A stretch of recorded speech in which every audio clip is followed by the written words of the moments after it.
Vous pouvez savoir à l'avance si une personne aura du succès ou non, simplement en observant si lorsqu'elle échoue, elle pense d'abord que c'est de sa faute, au lieu de mettre la faute sur les autres. Si cette personne se dit « j'ai échoué à cause des autres », alors elle n'a aucune chance d'y arriver. Si vous réussissez, chaque erreur que vous aurez faite fera partie de votre légende. Si vous échouez, vous pourrez tout jeter à la poubelle.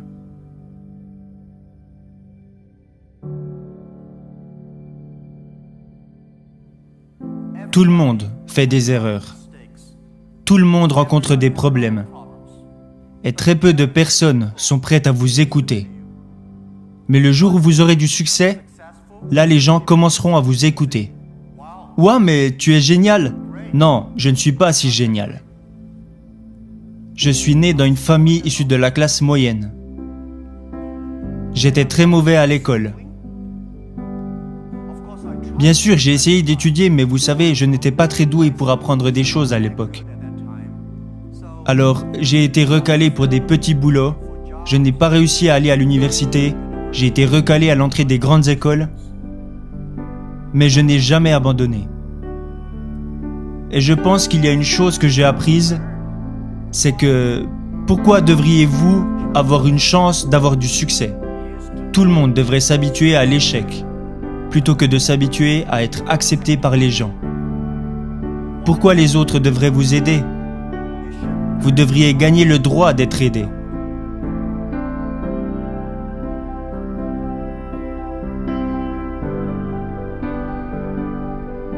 Alors, ce que j'ai appris, c'est de ne jamais abandonner.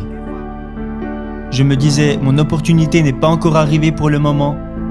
Et quand vous entendez tout le monde se plaindre, c'est là que vous trouvez votre opportunité.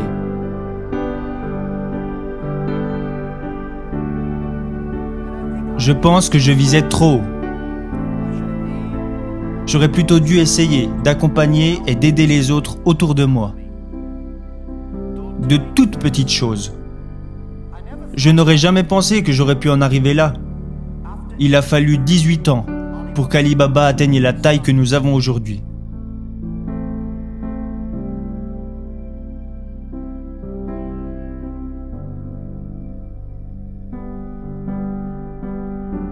Et je n'ai pas réussi parce que je suis intelligent. Je ne me considère pas comme quelqu'un d'intelligent. Mais j'ai travaillé avec beaucoup de personnes qui étaient très intelligentes. Et la plupart des personnes intelligentes arrivent à rendre facile des choses qui sont pour vous difficiles. Et je pense que ce n'est pas facile d'avoir du succès rapidement. À chaque fois et dans tout ce que nous avons fait, nous anticipions les choses sur les 10 prochaines années. Je sais que je ne suis pas intelligent, mais je sais que si nous voulons réussir, nous devons anticiper les choses 10 ans à l'avance. Si nous voulions avoir du succès, alors nous devions travailler avec des personnes intelligentes. Et pour avoir du succès, nous devions accepter de faire beaucoup d'erreurs sans jamais abandonner. Beaucoup de personnes font des erreurs, elles rencontrent des problèmes et elles abandonnent. Nous n'avons jamais abandonné. Nous avons plutôt appris de nos erreurs. Le message, l'expérience et le conseil que j'aimerais partager avec vous est que vous pouvez savoir à l'avance si une personne aura du succès ou non, simplement en observant si lorsqu'elle échoue, elle pense d'abord que c'est de sa faute, au lieu de mettre la faute sur les autres. Si cette personne se dit « j'ai échoué à cause des autres », alors elle n'a aucune chance d'y arriver. Les personnes qui échouent et qui disent « c'est de ma faute, je n'ai pas fait ça correctement, j'aurais dû m'y prendre autrement », ce type de personnes ont une chance d'y arriver.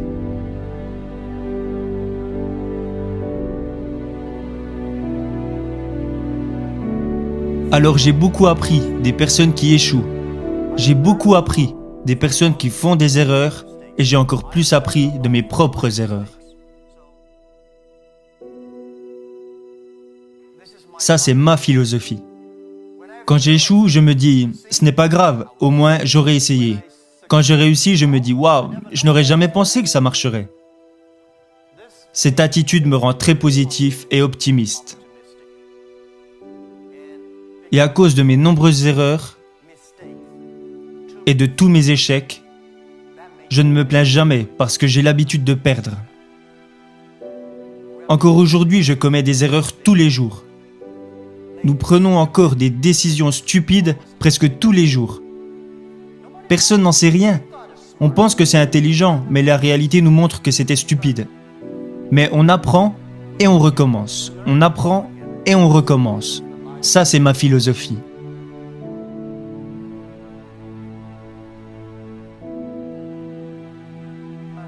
Alibaba a vu le jour sans argent, sans technologie et sans employés. Dans mon propre appartement, 18 personnes ont décidé que nous voulions utiliser Internet pour aider les petites entreprises. C'était l'idée de départ. En 18 ans, nous sommes passés de 18 personnes à aujourd'hui presque 60 000 personnes. Ce ne fut vraiment pas facile. Mais nous avons survécu. Aujourd'hui, nous sommes une des plus grosses entreprises de l'Internet au monde. Je pense que nous avons été chanceux. Nous avons fait beaucoup d'erreurs, mais nous avons quand même survécu. Alors comment continuer à être chanceux ? C'est la question que je me pose constamment. Je pense que si vous voulez continuer à avoir de la chance, vous devez être prêt à partager votre chance avec les autres. Vous partagez la chance avec les gens, vous aidez les gens, alors dans le futur, vous pouvez être sûr qu'ils vous aideront à leur tour. Ça a été ma façon de penser ces 10 dernières années. Alibaba est né en Chine. Mais Alibaba ne devrait pas être considéré comme une entreprise chinoise. Le jour où j'ai choisi le nom Alibaba, Alibaba n'est même pas un nom chinois, c'est un nom arabe. Les Iraniens disent que c'est un nom iranien, les Turcs disent que c'est un nom turc. Pour être honnête, j'en sais rien. Ce nom fait référence au conte Alibaba et les 1001 erreurs, ou Alibaba et les 1001 nuits, comme l'histoire. Nous voulions faire de cette entreprise une entreprise qui a vu le jour en Chine au service du monde, au service de toutes les jeunes entreprises de la planète. Chaque siècle a ses entreprises. Microsoft et IBM étaient les entreprises phares du siècle dernier. Alors quelles sont les entreprises phares de notre époque, du 21e siècle ? Et je pense que nous devons éviter de penser « c'est évident, c'est Alibaba ». Nous ne devons pas penser « nous gagnons de l'argent en aidant les entreprises chinoises ». Nous devons plutôt penser « nous gagnons de l'argent en aidant les entreprises du monde entier ». Nous sommes au service de notre époque.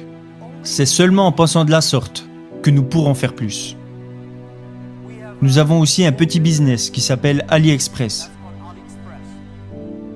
Peut-être que pour vous, AliExpress est une grosse entreprise, mais au sein de notre propre compagnie, AliExpress représente moins de 1% de notre chiffre d'affaires.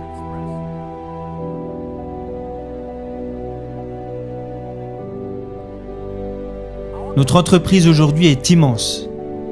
Comparé à ce que nous étions hier, nous sommes immenses, mais comparé à ce que nous serons demain, nous sommes encore des bébés. Le monde change si vite. Nous voulons faire d'Alibaba une des plus grosses entreprises de notre époque. Nous voulons qu'Alibaba aide à la croissance de toutes les petites et moyennes entreprises de la planète. Ça, c'est ce que nous voulons accomplir.